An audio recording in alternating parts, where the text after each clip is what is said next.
आशा तेभिहिता सांख्ये बुद्धिर्योगे त्विमाश्ररुणु बुद्धया युक्तो येया पार्थ कर्मबंध प्रहास्यसि. आतापर्यंत या ज्ञानाची पृथक्करणात्मक माहिती मी तुला सांगितली आहे. आता मी निष्काम कर्म कसे करावे याचे वर्णन करतो ते ऐक. हे पार्था, जर तू या ज्ञानाच्या आधारे कार्य केलेस तर कर्मबंधनातून मुक्त होऊ शकशील. तात्पर्य वैदिक शब्दकोश निरुक्ती यात म्हणल्याप्रमाणे संख्या म्हणजे जे सर्व गोष्टींचे विस्तृत रूपात वर्णन करते आणि जीवात्म्याच्या स्वरूपस्थितीची माहिती सांगणारे तत्त्वज्ञान म्हणजे हे सांख्य तत्त्वज्ञान होय.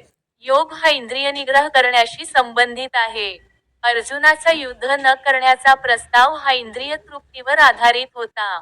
आपले आद्य कर्तव्य विसरून त्याला युद्धापासून परावृत्त व्हावयाचे होते.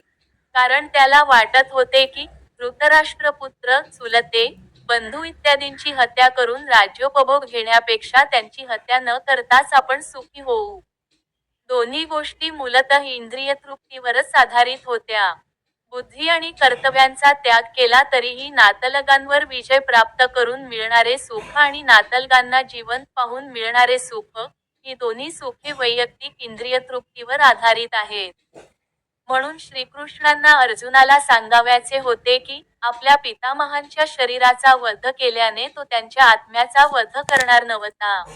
पुढे ते सांगतात की, भगवंतांसहित सर्व उपस्थित व्यक्तींचे स्वत्व नित्यच असते.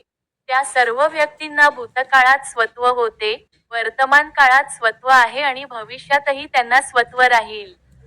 कारण आपल्याला सनातन काळासाठी स्वत्व आहे.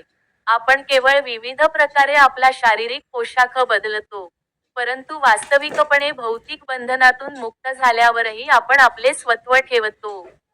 आत्मा आणि शरीराचे पृथक्करणात्मक ज्ञान भगवान श्रीकृष्णांनी अत्यंत विस्तृतपणे सांगितले आहे आणि आत्मा आणि शरीर यांच्याबद्दल विविध दृष्टिकोनातून सांगण्यात आलेल्या तत्त्वज्ञानालाच निरुक्ती शब्दकोशाप्रमाणे सांख्य तत्त्वज्ञान असे या ठिकाणी म्हणण्यात आले आहे. तोतया कपिलांच्या सांख्य तत्त्वज्ञानाचा या सांख्य तत्त्वज्ञानाशी काडीमात्रही संबंध नाही. नास्तिक कपिलांच्या सांख्य तत्त्वज्ञानाच्याही फार पूर्वी भगवान श्रीकृष्णांचे अवतार मूळ, भगवान कपिल यांनी श्रीमद्भागवतात आपली माता देवहूतीला सांख्य तत्त्वज्ञान सांगितले होते. त्यांनी स्पष्टपणे सांगितले आहे की, पुरुष किंवा परमेश्वर हेच कर्ता आहेत आणि प्रकृतीवर दृष्टिक्षेप टाकून ते सृष्टीची निर्मिती करतात. दररोज भगवद्गीतेचे श्लोक मराठीत ऐकण्यासाठी सबस्क्राईब करा.